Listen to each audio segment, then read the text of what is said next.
In the year of our Lord 2025, projects like live-action remakes, sequels, and reboots are nothing new, with movies not even being on the market for 10 years before a live-action comes along to take its place, or at least badly try. Some more successfully than others. In my not-so-humble opinion, Hollywood's refusal to provide fair wages and good working conditions has led to one of the worst creative slumps in movie history, and the lack of creativity shines through when we see the releases for this year. Now, I'm trying to be realistic and base my choices on my faith in Hollywood's ability to do a good job with these projects, which is non-existent. Otherwise, I'd fill this list with things like a Marauders series, a Big Hero 6 sequel, a Rise of the Guardians sequel, a Tintin live-action movie, an Evelyn Hugo adaptation, and so on. But if nothing else, I am opportunistic and self-indulgent. So here are my top picks for live-action movies, sequels, and book adaptations that should be produced. 1. Pitch Perfect 4, The 10-Year Reunion. It's been a decade since the Bellas won the World Championships, and their lives have taken them in different directions. Becca, now a burnout music producer in the music industry, Chloe, a veterinarian who hasn't sung in years, and Fat Amy is still, well, Fat Amy. When an exclusive international a cappella festival extends a once-in-a-lifetime invitation for a special reunion performance, the Bellas see it as a chance to reconnect, relive their glory days, and spark old flames. But with careers, relationships, and personal struggles in the way, getting back in sync isn't as easy as it used to be. Throw in new rival groups, chaotic travel mishaps to grab them all over the world, and one final showdown on the world's biggest stage, and the Bellas might just have to remind the world why they were the best. Anna Kendrick, I Trust You. 2. Cars, Lighting Fast. Okay, here we go. Focus. Speed. I am speed. One winner. 42 losers. I eat losers for breakfast. Ace the Lightning McQueen, young, fast, and unstoppable. The hottest rising star in the NASCAR Cup Series, drowning in sponsorships, adored by fans, and fueled by an ego as big as his ambitions. All that stands between him and his first championship is one final race. One shot at glory. The laps wind down, the pressure builds, and in a split-second decision, McQueen throws an aggressive block. Too aggressive. The track erupts into chaos. Cars swerve, tires screech, and when the dust settles, no clear winner. A massive pileup caused a lengthy red flag, the race rescheduled. The first in NASCAR history. A tiebreaker race. 1 week later, California. One final shot at the championship. And just like that, the race that was supposed to be his crowning moment becomes something else entirely, a test. The media swarms. Sponsors demand appearances. Analysts start to question whether he's all hype, no substance. His crew chief warns him to stay focused, to play it smart. But McQueen doesn't listen. He doesn't have time for patience, for planning, for anything but the finish line. So, he makes another choice. He'll get to California first. Alone. No distractions, no obligations. Just him and the open road. And that's where everything goes wrong. A wrong turn, mistakenly seen as a shortcut. As McQueen speeds through, he doesn't notice the sharp curve ahead and swerves, wrecking his car. Arrested for reckless driving and public endangerment, he's in disbelief as he's also charged with destruction of public property and labeled a flight risk. In town, he learns that a corporate developer eyes the town, wanting to buy it out and turn it into just another cookie-cutter tourist stop. They plan to bulldoze the historic buildings and replace them with chain restaurants and motels, erasing the soul of the town. This corporate takeover could very well be the end of the town, a place already fading into memory. But the slower pace, the genuine connections, and the life that thrives away from the spotlight start to root him. He begins to understand that there's more to life than crossing a finish line first. As he spends more time there, he begins to appreciate its unhurried pace and the value of community over fame. It's there that he begins to reconnect with the reasons he raced in the first place. But as much as he wants to stay, McQueen couldn't escape the spotlight. His sponsors, the media, the whole world, everyone is waiting for him to race again. The final race. The last chance. McQueen fights for every inch, playing smarter, driving sharper. But then it happens. His opponent is wrecked.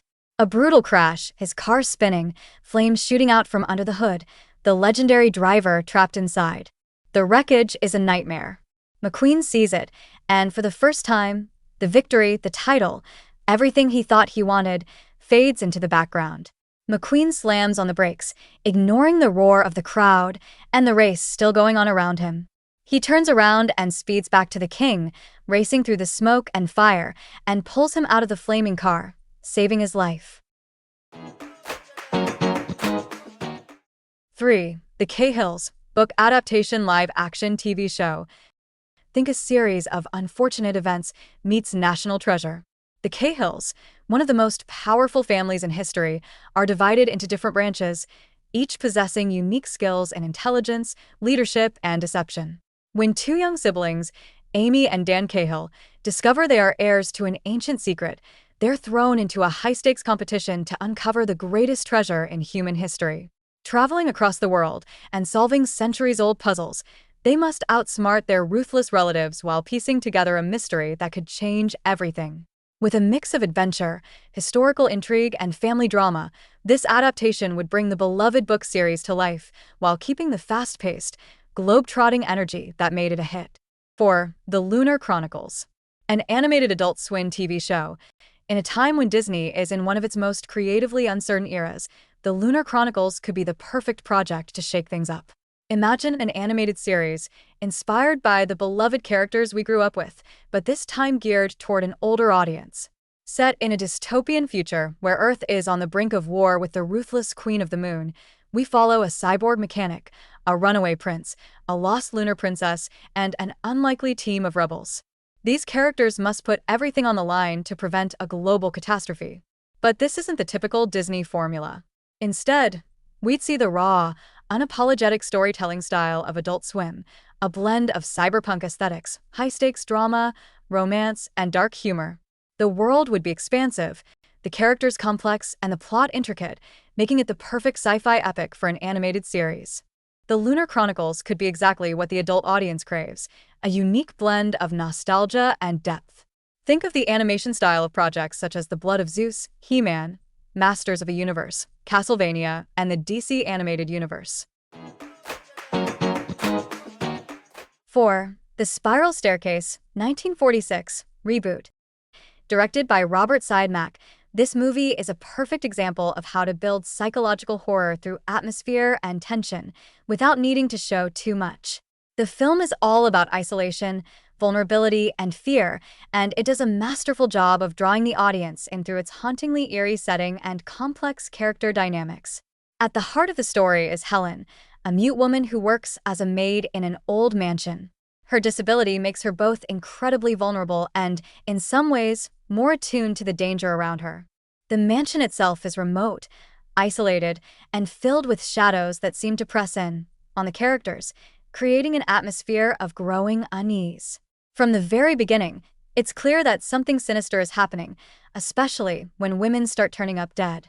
But Helen, unable to communicate, is forced to watch as the danger closes in on her, powerless to speak or warn anyone. The mansion feels almost like a living, breathing character, and one of the most important visual elements in the film is the spiral staircase. This staircase is symbolic in so many ways. First, it represents the twisting, ever-deepening danger that Helen is caught in. As she climbs and descends it, it feels like she's trapped in a cycle, unable to escape her fate.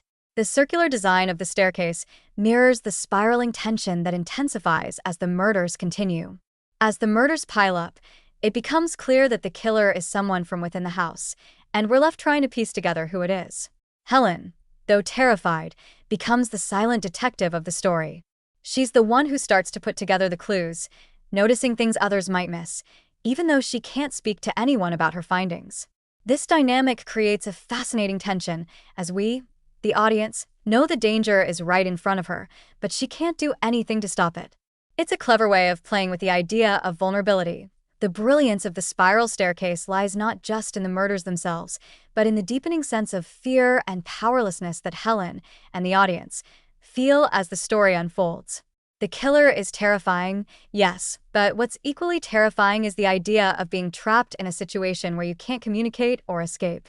The film taps into a primal fear, being completely alone and unable to protect yourself or make your voice heard.